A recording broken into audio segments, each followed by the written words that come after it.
İndi bu videonu izlədiyiniz an bir anlıq dayanın və ətrafınıza baxın. Xeyr, otağınıza yox, ekrandakı dünyaya. Şərhlərə baxın, sosial şəbəkələrdəki paylaşımları vərəqləyin, trendlərə göz gəzdirin. Hər şey nə qədər canlı görünür. Elə deyil. Milyonlarla insan danışır, mübahisə edir, gülür. Bəs mən sizə desəm ki, bu gördüklərinizin hamısı bir illüziyadır. Desəm ki, internet dediyimiz o nəhəng rəqəmsal okean artıq boş bir səhradır. 2016-cı ildə bir şeylər dəyişdi. Səssizcə, heç kimə xəbər vermədən. Bir çox araşdırmacıya görə bildiyimiz internet həmin il öldü.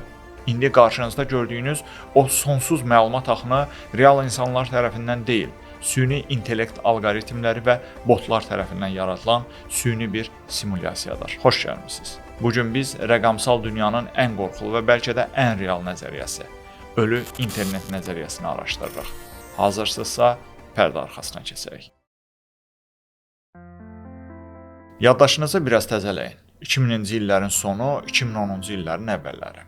İnternet xaotik, qəribə, amma çox insani bir yer idi. Hər küncdə fərqli bir fikir, fərqli bir şəxsiyyət var idi. Amma sonra nə isə baş verdi. Alqoritmlər gəldi. Ölü internet nəzəriyyəsi iddia edir ki, 2016-cı ilin sonu, 2017-ci ilin əvvəllərində internetdəki trafikin böyük bir hissəsi artıq insanlar tərəfindən deyil, botlar tərəfindən yaradılmağa başlandı. Bu sadəcə bir texniki xəta deyil, bu bir layihədir. Nəzəriyyəyə görə hökumətlər və böyük korporasiyalar süni intellekt vasitəsilə interneti manipulyasiya edir, rəy formalaşdırır və bizi saxta bir reallıq içində həbs edirlər. Siz elə bilirsiniz ki, bu məşhur postların altındakı 5000 şərh 5000 fərqli insana məxsusdur. Yanılırsınız.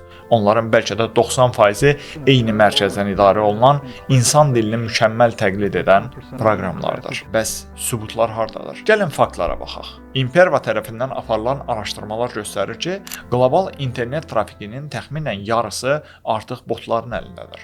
Amma nəzəriyyə daha irəli gedir. O deyir ki, bu rəqəm rəsmi statistikadan qat-qat çoxdur. Heç hiss etmisinizmi? Twitterdə və yaxud da YouTube'da bir mövzu haqqında yazılan şərhlər bir-birinə nə qədər bənzəyir? Eyni zarafatlar, eyni nifrət dolu cümlələr, eyni emojilər. Buna generativ AI, yəni yaradıcı süni intellekt deyilir. ChatGPT-nin ortaya çıxmasından çox-çox əvvəl hazırlanan botlar artıq forumlarda bizimlə mübahisə edir. Məqsəd nədir? Çox sadə. Sizi inandırmaq ki, hamı müəyyən bir şəkildə düşünür. Əgər siz bir postun altındakı eyni fikri müdafiə etdiyini görsəniz, beyniniz avtomatik olaraq çoxluq haqlıdır prinsipi ilə işləyəcək. Bu kütləvi psixologiyanın rəqəmsal zindanıdır. Empty room, boş otaq fenomeni. Siz böyük bir zalda olduğunuzu, minlərlə insanla söhbət etdiyinizi düşünürsünüz. Amma əslində o otaqda təksiniz. Divarlardan gələn səslər isə sadəcə əvvəlcədən qeyd olunmuş maqnitofon yazılarıdır. Düşünün ki, bugün izlədiyiniz ən böyük influencerlərin bəziləri bəlkə də heç mövcud deyil. Onların fotoları AI ilə yaradılır. Videoları deepfake-dir. İzləyici sayı isə sadəcə verilənlər bazasındakı rəqəmlərdir. Biz artıq insan-insan ünsiyyəti dövründə deyilik. Biz insan-alqoritm dövründəyik. Hətta bəzən botlar bir-biri ilə danışır. Bir bot paylaşım edir, digər 10 bot ona cavab yazır, üçüncüsü isə onu paylaşıb trendə salır. Biz isə kənardan durub bu rəqəmsal teatrı izləyirik və elə bilirik ki, dünyada nələrsə baş verir. Niyə kimsə internetin canlı olmasını istəməsin? Cavab iki sözdən ibarətdir. Nəzarət və qazanc. Botlar yorulmur. Onlar dayanmadan məhsul reklam edə, trend yarada və sizi nələrisə almağa sövq edə bilər. Alqoritm sizin nəyi sevəcəyinizi sizdən daha yaxşı bilir. Çünki o sizi bir data paketi kimi görür. Məsələnin bir də siyasi manipulyasiya tərəfi var. Seçkilər, inqilablar, ictimai rəy. Əgər siz internetdəki rəyi idarə edə bilsəniz, real dünyadakı insanları da idarə edə bilərsiniz. İnsanlar çoxluğa tabe olmağa meyllidir. Bot orduları isə həmin saxta çoxluğu yaradır. İnternet artıq məlumatın azad şəkildə paylaşıldığı bir kitabxana deyil.